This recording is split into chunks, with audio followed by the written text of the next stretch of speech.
இதை கேட்கும்போதே நமக்கு எவ்வளோ ஒரு நடுக்கம் வருதில்லை. எடுத்துக்கொள்ளப்படுவதற்குரிய சவால்கள். ஆமென். நம்ம கடந்த நாளில் பார்த்தோம், அவன் பிரித்தெடுக்கப்பட்ட ஜீவியத்தை வாழ வேண்டும், அல்லது ஜீவிக்க வேண்டும். Separated from this world. ஆமென். உலகத்திலிருந்து அவன் வேறு பிரிக்கப்படும். உலகத்துக்கொத்த வேஷத்தை தரிச்சுக்கிட்டு எடுத்துக்கொள்ளப்பட முடியாது. ஆமென். நீங்கள் இந்த பிரபஞ்சத்துக்கொத்த வேஷம் தெரியாமல் தேவனுடைய நன்மையும் பிரியமும் பரிபூர்ணமான சித்தம் இன்னதென்று பகுத்தறியத்தக்கதாக. ரோமர் 12:2. ஆமென். சீக்கிரம். ரோமர் 12:2 நீங்கள் இந்த பிரபஞ்சத்துக்கு ஒத்த வேஷம் தெரியாமல் தேவனுடைய நன்மையும் பிரியமும் பரிபூர்ணமான சித்தம் இன்னதென்று பகுத்தறியத்தக்கதாக உங்கள் மனம் புதிதாகிறதுனாலே. இங்கிலீஷில் படி தம்பி. And be not conformed to this world. பார்த்தீங்களா, இது ஒன்றே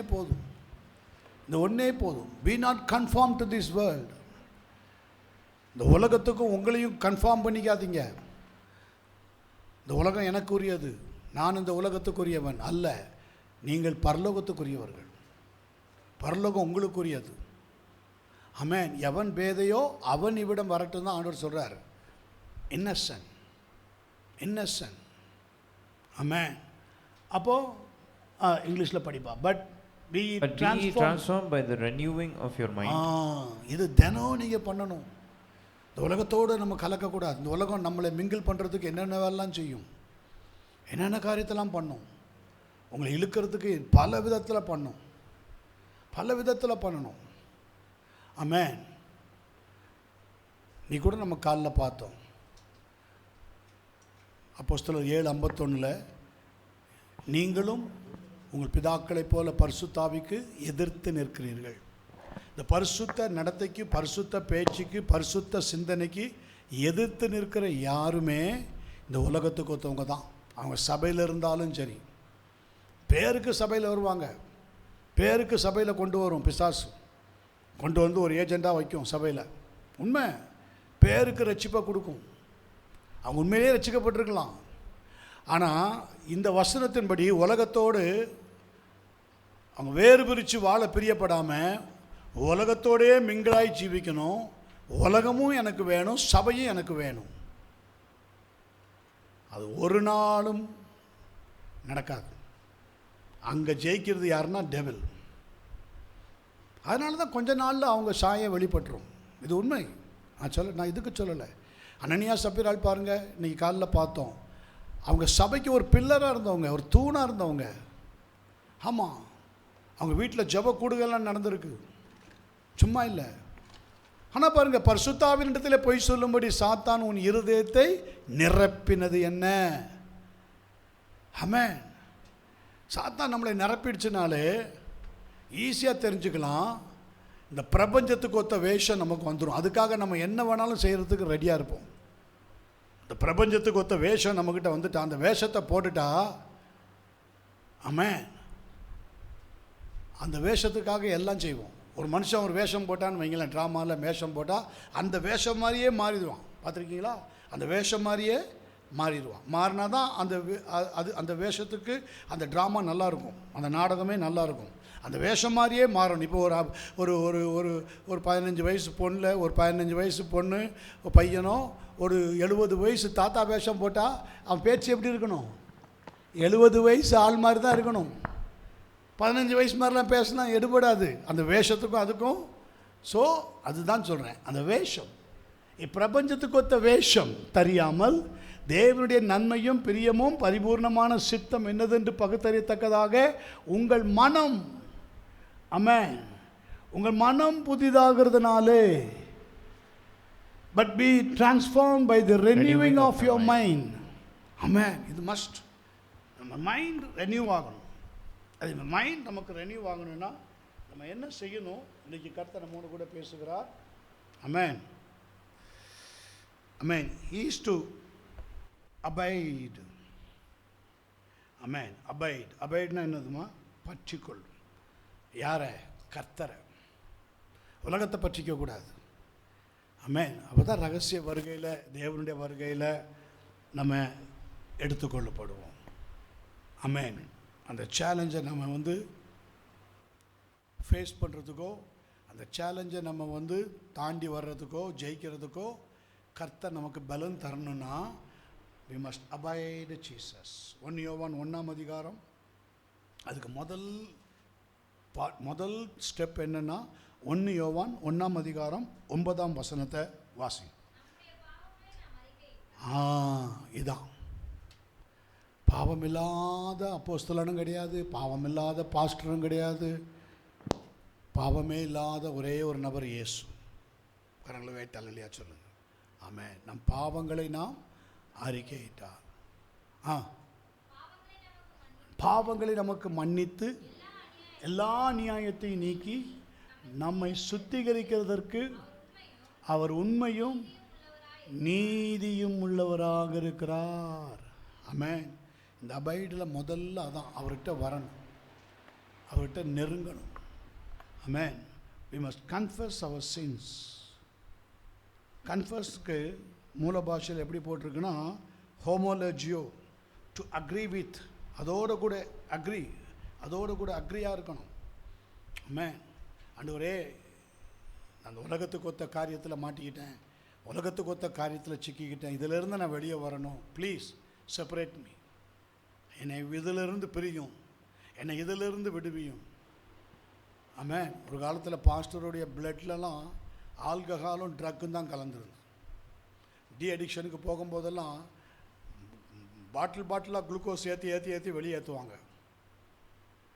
வெளியேற்றிட்டு மேற்கொண்டு பாவம் உள்ள நுழையாதபடிக்கு டேப்லெட் கொடுப்பாங்க. அது இருக்கும், இவ்வளோ டேப்லெட். இந்த பிசாசு என்ன செய்யும் தெரியுமா? இவ்வளோ டேப்லெட் கொடுப்பாங்கன்னா 2 மாதத்துக்கு கொடுப்பாங்க. அந்த 2 மாதத்துக்குள்ள டேப்லெட்டை ஒரே வாரத்தில் காலி பண்ணிடுவேன். ஒரு நாளைக்கு 7, 8, 10ன்னு போடுவேன். ஒரு நாளைக்கு 2, 3 தான் போடணும். ஒரு நாளைக்கு 7, 8ன்னு போட்டால் அது ஒரு கேராக மாறிடும். சோத்திரம். அது ஒரு போதையாக மாறிடும். போதைக்கு மறுவாழ்வு மையத்துக்கு போய் அடிமைக்கு போனால் அங்கே கொடுக்கறத வச்சு பிசாசு என்ன செய்யும்? இது ஒரு போதை, இதை ஏற்றிக்க அப்படின்னு ஏற்றி வைக்கும். ஆமாம், முடியாது என்னால். அங்கே போய் ஒரு சேத்துல சிக்கின கால் மாதிரி தான். அப்படி சிக்கி வெளியில் வந்தால் இன்னொன்று அந்த அப்படியே கொஞ்ச நாள் வண்டி ஓடிச்சு. ஆமென். நாள் ஒன்று வந்தது, ஐ அபைட். இதுக்கு டாக்டர் இல்லை, இதுக்கு மருந்து இல்லை, இதுக்கு மாத்திரை இல்லை, இதுக்கு டி அடிக்ஷன் இல்லை. ஆமென். இதற்கு ஒருவர் உண்டு, அவர் இயேசு. அவரை பிடிச்சுக்கிட்டேன். ஒன்றும் இல்லை, என் பாவங்களை அறிக்கை செய்து, ஆண்டவரே நான் ஒரு பாவி, என் பாவங்களை மன்னியும், என் பாவங்களை மன்னித்து என்னை நம்முடைய மகனாக ஏற்றுக்கொள்ளும். சிம்பிள் ப்ரேயருங்க, சிம்பிள் ப்ரேயர். நீங்கள் டெய்லி இதை செய்யுங்க. இந்த 1 யோவான் 1:9 வசனத்தை மறக்காதீங்க. நம்முடைய பாவங்களை நாம் அறிக்கையிட்டால், பிசாசு சொல்லு, நீ என்ன பாவம் செஞ்சுட்டே பாவம்ன்ற உங்கள் பாஸ்டர் மாதிரியா நீ இருந்த? ஆமென். உங்கள் பாஸ்டர் மாதிரியா நீ பாவம் செஞ்சு? ஒன்று சொல்லட்டுமா? பாவத்தில் பெரிய பாவம் சின்ன பாவம்னு கிடையாது. தன் சகோதரனை எரிச்சலாக பார்த்த காயினை பார்த்து கர்த்தர் கேட்குறாரு, உன் முகநாடி ஏன் வேறுபட்டது? ஆமென். யோனா தீர்க்கதரிசியை பார்த்து கேட்குறாரு கர்த்தர், நீ எரிச்சலாக இருக்கிறது நல்லதா? நீ எரிச்சலாக இருக்கியப்பா, எரிச்சலாக இருக்கிறது நல்லதா? அப்போ எரிச்சல் பாவமா பாவம் இல்லையா? சொல்லுங்கள், பாவமா பாவம் இல்லையா? ஆமென். பாவம். ஆமென். அப்போது கோபம் பாவம், இச்சை பாவம், இப்படி நிறையா இருக்குது. ஒரு பெண்ணோட விபச்சாரம் பண்ணாதான் பழைய ஏற்பாட்டில் பாவம்னு இருந்தது. ஆனால் இயேசு சொல்லும்போது என்ன சொன்ன? ஒரு பெண்ணை பாவ கண்ணால் பார்த்தாலே அவளோட பாவம் செய்தாயிடுச்சு. அப்போ அது பெரிய பாவம்னா இது சின்ன பாவம்னா இதுவும் பாவம் செய்து ஆயிடுச்சுன்னே சொல்கிறார் ஆண்டவர். ஸ்தோத்திரம். அங்கே முடிஞ்சது, கண்களின் இச்சையிலே முடிஞ்சது, ஜீவனத்தின் பெருமையிலேயே முடிஞ்சது. ஆமென். ஜீவனத்தின் பெருமை வந்துட்டாலே, உனக்குள்ளே அந்த பெருமை வந்துட்டாலே, அந்த ப்ரைடு வந்துட்டாலே, நீ ஆக்டிவேட்டில் அதை காட்டணும்னு அவசியம் கிடையாது. அந்த ஒரு லுக்கு போதும், அந்த எரிச்சல் பார்வை ஒன்று போதும், ஆண்டவருக்கு தெரிஞ்சிடும். சிந்தனையிலே இருந்தாலே தெரிஞ்சிருங்க. ஆமென். சிந்தனையிலே நமக்கு இருந்தாலே தெரிஞ்சிடும். ஸோ இது நம்ம ரொம்ப ஜாக்கிரதையாக இருக்க வேண்டிய நாட்கள். இதுக்கு அப்போ என்ன தான் செய்யணும் பாஸ்டர், எப்படி முடியும் நீங்கள் சொல்கிறீங்க? முடியும், முடியும். ஒரு நாளைக்கு எத்தனை முறை முடியுமோ இருதயத்தில் கரம் வச்சு, ஆண்டவரே எனக்குள்ளே பாவம் இல்லை என்று சொல்லுவோமானா நான் என்னையே வஞ்சிக்கிறவனாக இருப்பேன், சத்தியம் எனக்குள்ளே இராது, என் பாவங்களை நான் அறிக்கை செய்கிறேன். ஆமென். ஒவ்வொரு நிமிஷமும் நீங்கள் செய்யுங்க. ஆமென். ஒவ்வொரு நிமிஷமும் நீங்கள் அதை பண்ணுங்கள். ஒவ்வொரு செகண்டும் நீங்கள் ஜெபம் பண்ணால் மற்றவங்களாம் இருக்காங்களே, உள்ளத்தில் நினைங்க, திங்க் பண்ணுங்கள், சிந்தனையில் கொண்டு வாங்க. உங்கள் மனம் புதிதாகட்டுமா, உங்கள் லைஃப் புதிதாகணும் பார்க்காதீங்க, உங்கள் மைண்ட் ரெனியூ ஆகட்டும். உங்கள் மனதை புதிதாக்குங்க. நான் சொல்கிறது எத்தனை பேருக்கு புரியுது? உங்கள் மைண்டு அட்டாக் பண்ணுதில்ல டெவில். மைண்டை தானே பிளாக் பண்ணுது, மைண்டை தானே ரஃப்பாக வைக்குது, மைண்டை தானே ஸ்டிஃபாக வைக்குது. அதை ரெனியூ பண்ணுங்கள். அதை அப்படியே கொஞ்சம் இது பண்ணுங்கள். அது உடைங்கன்னு சொன்னால் என்ன அர்த்தம்? சுத்தியில் கடப்பாறை எடுத்துகிட்டு வந்து உடைக்கிறதா? Thoughts pray. இந்த ஜெபம் பண்ணுங்கள். இது 1 யோவான் 1 இதுதான் அபைடு. சங்கீதம் 51:10 பார்த்தீங்களா, தாவீது சொல்கிறான் பார்த்தீங்களா, create in me a clean heart O God. இது renew mind, renew heart, renew heart. Create in me a clean heart O God. Create in me a clean heart O God and renew right spirit within me. பாருங்க, இது powerful ப்ரேயருங்க. இது சும்மா நினைக்காதீங்க, இது powerful prayer. First என்ன சொல்கிறான்? சுத்த இருதயத்தை என்னிலே சிருஷ்டியும். ரெண்டாவது என்ன சொல்கிறான்? நிலைவரமான ஆவியை என் உள்ளத்தில். ஆமென். அப்படின்னா என்னது? நிலைவரமான ஆவினா என்னது? ஸ்டெட்ஃபாஸ்ட் ஸ்பிரிட்னா என்னது? இப்படி அடிக்கடி நான் உளுந்து எழுந்திருக்கக்கூடாது, ஒரு நிலைவரமாக இருக்கணும். இன்றைக்கி பாருங்கள், பாஸ்டருக்கு 30 வருஷம் ஆச்சுங்க. நான் சொன்ன அந்த பாவத்திலேருந்து கர்த்தர் என்னை விடுதலை கொடுத்து, ஒரு ட்ராப் லிக்கர் என் வாயில் படலைங்க, ஒரு பப் ஆஃப் ஸ்மோக் என் வாயிலேருந்து வந்ததில்லை. How it is possible? 30 வருஷங்க. 1995, இன்றைக்கி என்னது 2025, 30 வருஷம். நான் ஊழியத்துக்கு வந்து 25 வருஷம். நான் பாவத்திலேருந்து கர்த்தர் எனக்கு விடுதலை கொடுத்து 30 வருஷம்.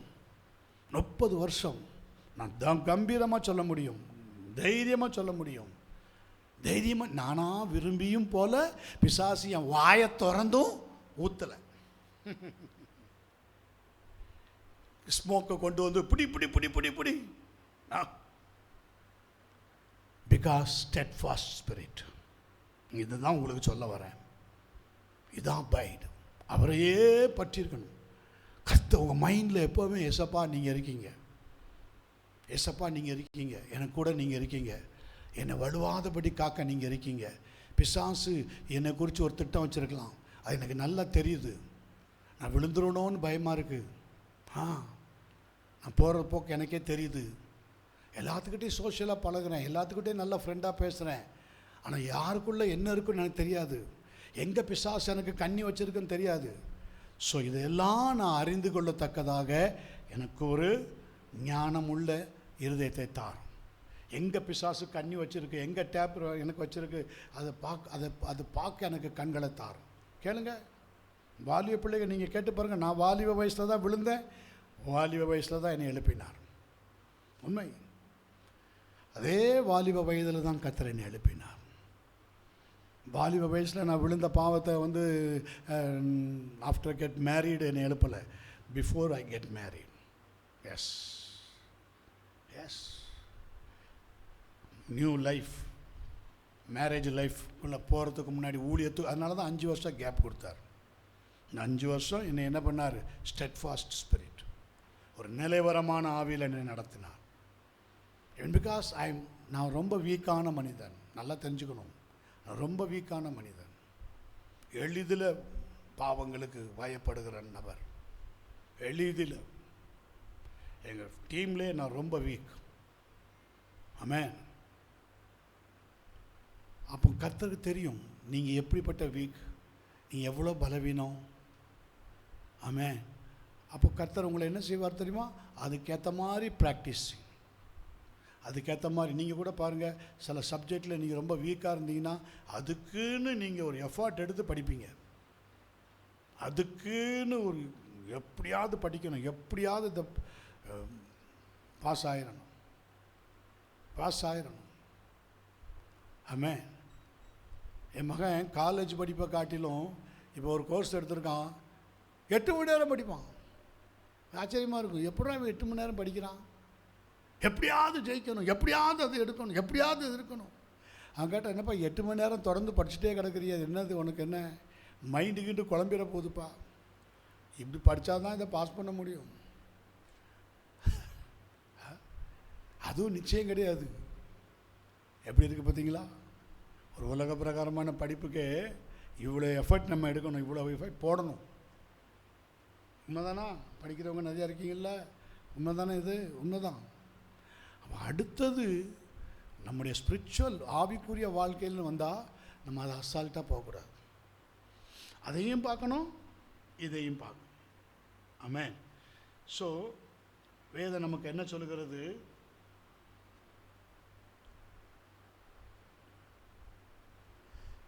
டெஸ்கிரிப்டிவ் ஆஃப் தி பிலீவர்ஸ், விசுவாசிகளுக்குரிய அந்த ஒரு விளக்கங்களை குறித்து நம்ம வேகமாக ஒரு 4 வசனத்தில் பார்த்துட்டு ஜெபம் பண்ணுவோம் சீக்கிரம். நம்பர் 1, நம்ம அவர்கிட்ட நம்ம அபைடாக வரும்பொழுது நமக்கு கிடைக்கிற ஃபஸ்ட் பிளெஸ்ஸிங் என்ன தெரியுமா? ப்ரொடெக்ஷன். எல்லோரும் சொல்லுங்கள், ப்ரொடெக்ஷன். சங்கீதம் 91:1 வாசிங்க. ப்ரொடெக்ஷன். ஆமென். சாம் 91:1, உன்னதமானவரின் மறைவில் இருக்கிறவன் சர்வ. பார்த்தீங்களா? அந்த அபைடுக்குள்ளே நீங்கள் வந்த உடனே உங்களை எங்கே எடுத்துக்கிறார் பார்த்தீங்களா? அது இங்கிலீஷில் படிப்பா. He that dwelleth in the secret place of the Most High shall abide under the shadow of the Almighty. Abide under the shadow. Abide under the shadow. எங்கே வரீங்க? பாதுகாப்பு நிழலுக்குள்ளே வரீங்க. நல்லா கவனிங்க. இந்த உலகத்துக்குள்ளே நீங்கள் எங்கே போய் பாதுகாப்பு நிழலுக்குள்ளே போனாலும் அங்கே ஏதாவது ஒரு இடத்துல ஒரு ட்ராப் இருக்கும். ஆமாம், ஏதாவது ஒரு இடத்துல இருக்கும், அது உங்களுக்கு தெரியாது. உண்மை. நான் சொன்னேன்ல, மெடிக்கலுக்கு போய் மெடிசனில் போய் சுகமாகலான்னு போனால் அங்கே டேப்லெட்டில் எனக்கு ஒரு கண்ணி இருக்குது, அது எனக்கே தெரியாது. அவங்க நல்ல மனசில் தான் கொடுப்பாங்க. இது 2 மாதத்துக்குள்ளே மாத்திரப்பா, ஒரு நாளைக்கு 4 மாத்திரை சாப்பிடு, மைண்டை காமாக வைக்கும், நீ நல்லா காமாக இருப்ப, டென்ஷன் வராது. இவ்வளோ தான் எங்களால் செய்ய முடியும். ஆனால் நான் என்ன பண்ணுவேன்? எனக்கு ஓவர் காம் வேணும். புரியுதா? அது ஓவர் காம் எங்கே கொண்டு போயிடும்? டெட்லி. மரித்தவனை போல இருக்க வச்சிடும். என்னை அடித்தார்கள், எனக்கு சொரணை இல்லை. என்னை அறைந்தார்கள், எனக்கு அப்படி வந்துடும். ஓகே. அப்போ உன்னதமானவரின் மறைவில் இருக்கிறவன், he that dwelleth in the secret place of Most High shall abide under the shadow of the Almighty. நீங்கள் எங்கே வரீங்க? சர்வ வல்லமையுள்ள தேவனுடைய அந்த நிழலுக்குள்ளே வரீங்க, செட்டைக்குள்ளே வரீங்க. அவருடைய செட்டைக்குள்ளே வரீங்க. கழுகு செட்டைக்குள்ளே தன் குஞ்சுகளை எப்படி பாதுகாக்குமோ அப்படிப்பட்ட பாதுகாப்புக்குள்ளே நீங்கள் வர்றீங்க. நம்பர் 1. அடுத்தது சாட்டிஸ்ஃபேக்ஷன். நீதிமொழிகள் 19ஆம் அதிகாரம் 23ஆம் வசனம். நீதிமொழிகள் 19ஆம் அதிகாரம் 23ஆம் வசனம். கர்த்தருக்கு பயப்படுதல் ஜீவனுக்கு ஏதுவானது, அதை அடைந்தவன் திருப்தி அடைந்து நிலைத்திருப்பான். தீமை அவனை. ஆமென். அந்த நிழலுக்குள்ளே வந்துட்டதுக்கு அப்புறம் பாருங்க தம்பி, அது இங்கிலீஷில் படி. The fear of the Lord tendeth to life, and he that hath it shall abide satisfied. He shall not be. Abide satisfied. முதல்ல பார்த்தோம் அபைடு. இப்போ பாருங்க அடுத்தது என்ன பார்த்தோம்? ப்ரொடெக்ஷன். இந்த அபைடுக்குள்ளே வந்த உடனே ப்ரொடெக்ஷன். இப்போ பாருங்க அபைடு சாட்டிஸ்ஃபைடு. ஆமென். திருப்தி அடைவா. அங்கே நீங்கள் திருப்தியாக இருப்பீங்க. திருப்தியாக வைப்பார். உங்கள் மனசில் ப்ளசண்டாக இருக்கும், ஃப்ரீயாக இருக்கும். ஜெபம் பண்ணுறதுக்கு தூண்டும் கர்த்தர். ஏன்னா நீங்கள் கர்த்தர்கிட்ட கேட்டிருக்கீங்களே, கிரியேட் இன் மீ. கர்த்தர் கிரியேட் பண்ணிடுவார். நீங்கள் கேட்ட உடனே கொடுத்துருவார். ஜபாபியை கொடுத்துருவார். ஆமென். பாருங்க, abide satisfied, he shall not be visited with evil. எவ்வளோ அருமையாக இருக்குது பார்த்தீங்களா? He shall not be visited with evil. தீவை அவனை அணுகாது. தமிழில் போட்டிருக்கு, ஆனால் இங்கிலீஷில் என்ன போட்டிருக்கு? அப்படின்னா என்னது? மைக்கில் சொல்லு. சாத்தானுக்கும் அவனுக்கும் ஒரு டிஸ்டன்ஸ் இருக்கும். சாத்தானுக்கும் அவனுக்கும் ஒரு டிஸ்டன்ஸ் இருக்கும் எப்பயுமே. அவனுக்கும் சாத்தானுக்கும் ரொம்ப பிரிவு இருக்கும். அவனா அதுக்குள்ளே போய் விசிட் பண்ண மாட்டான், அவனா அதுக்குள்ளே நுழைய மாட்டான், அவனா அந்த ட்ராப்புக்குள்ளே போய் நுழைய மாட்டான். உண்மை, நுழைய முடியாது. இதான் அபைடுக்குள்ளது. நல்லா கவனிக்கணும். மூன்றாவதாக யோவானுக்கு எழுதின சுவிசேஷம் 15:4-5. ஜான் 15:4-5. என்னில் நிலைத்திருங்கள். பாருங்க, அதுக்கப்புறம் போக போக போக ஆண்டவர் உங்களை என்ன வச்சிருவாரு? என்னில் நிலைத்திருங்கள், நானும் உங்களில் நிலைத்திருப்பேன். கொடியானது திராட்சை செடியில் நிலைத்திராவிட்டால் அது தானாய் கனி கொடுக்க மாட்டாதது போல நீங்களும் என்னிலே நிலைத்திராவிட்டால், இங்கிலீஷில் படிப்பா கேஜேவியில், abide in me and I in you. பார்த்தீங்களா எவ்வளோ அருமையாக இருக்கு பாருங்க. Abide in me and I in you. As the branch cannot bear fruit of itself except it abideth in the wine. No more can ye except ye abide in me. I am the wine. இப்போ அடுத்த வசனம் 15ஆம் வசனம் 5ஆம் வசனம். நானே திராட்சை செடி, நீங்கள் கொடிகள். ஒருவன் என்னிலும் நான் அவனிலும் நிலைத்திருந்தால் அவன் மிகுந்த கனிகளை கொடுப்பான். என்னை அல்லாமல் உங்களால் ஒன்றும் அது படிப்பா இங்கிலீஷ்ல. I am the vine. Ye are the branches. He that abideth in me and I in him. The same bringeth forth much fruit. For without me ye can do nothing. Abide. இது எந்த இதில் உங்களை கொண்டு போகுதுன்னா fruitfulness. என்னெல்லாம் பார்த்தோம்? Number 1 என்ன சொன்னேன்? Protection. Number 2 satisfaction. Number 3 fruitfulness. இப்போ ஜான் 15:7 நீங்கள் என்னிலும் என் வார்த்தைகள் உங்களிலும் நிலைத்திருந்தால் நீங்கள் கேட்டுக்கொள்வது எதுவோ அது உங்களுக்கு செய்யப்படும். அதை படிப்பா. If you abide in me, abide in you, and my words abide in you, ye shall ask what you will, and it shall be done unto you. Amen. The great abide. Amen. அவரை அண்டிக் கொள்ளுகிற யாவரும் பாக்கியவான்கள். Finally, this is the prayer life. என்ன life? prayer life.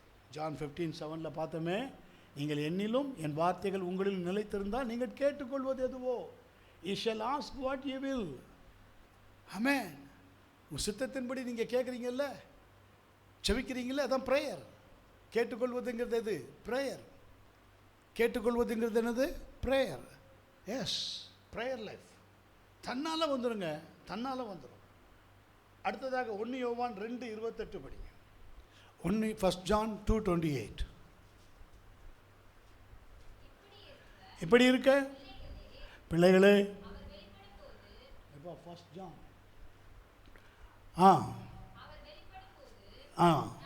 நாம் அவர் வருகையில் அவருக்கு முன்பாக வெட்கப்பட்டு போகாமல் தைரியம் உள்ளவர்களாக இருக்கும்படிக்கு அவரில் நிலைத்திருங்கள். இப்படி இருக்க பிள்ளைகளே, அவர் வெளிப்படும் போது, யார் வெளிப்படும் போது? ராப்சர், கர்த்தர் வெளிப்படும் போது. ஆமென். இந்த ராப்சரில் நம்ம என்ன செய்ய மாட்டோம்?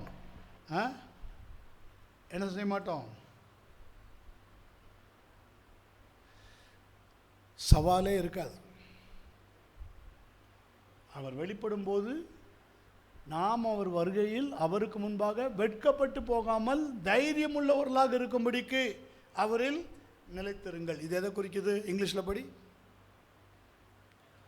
And now little children abide in him, that when ye shall appear we may have confidence and not be ashamed before him at his coming.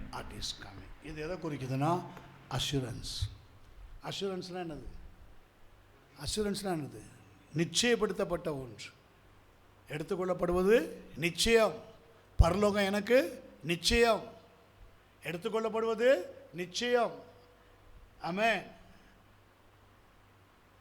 அதுக்கு பேசிக் என்ன சொன்னேன்? 1 யோவான் 1:9 நம்முடைய பாவங்களை நாம் அறிக்கையிட்டால் நம் பாவங்களை நமக்கு மன்னித்து எல்லா அநியாயத்தை நீக்கி நம்மை சுத்திகரிக்கிறதற்கு அவர் உண்மையும் நீதியும் உள்ளதாக இருக்கிறார்.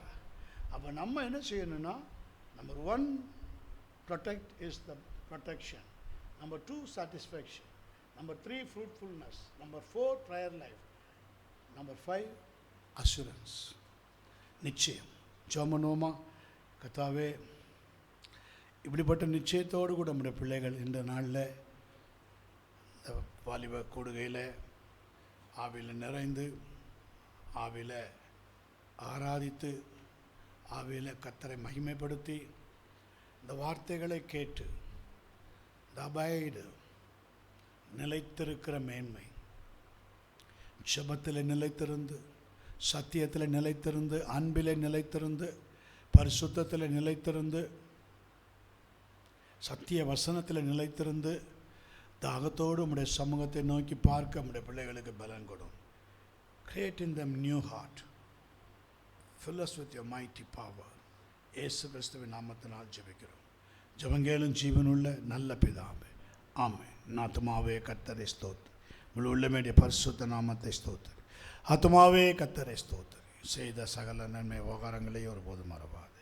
ஆமென். அல்லேலூயா, அல்லேலூயா, அல்லேலூயா. யாவரும் கர்த்தர் நாமத்தினாலே ஒருவருக்கொருவர் வாழ்த்த சொல்லி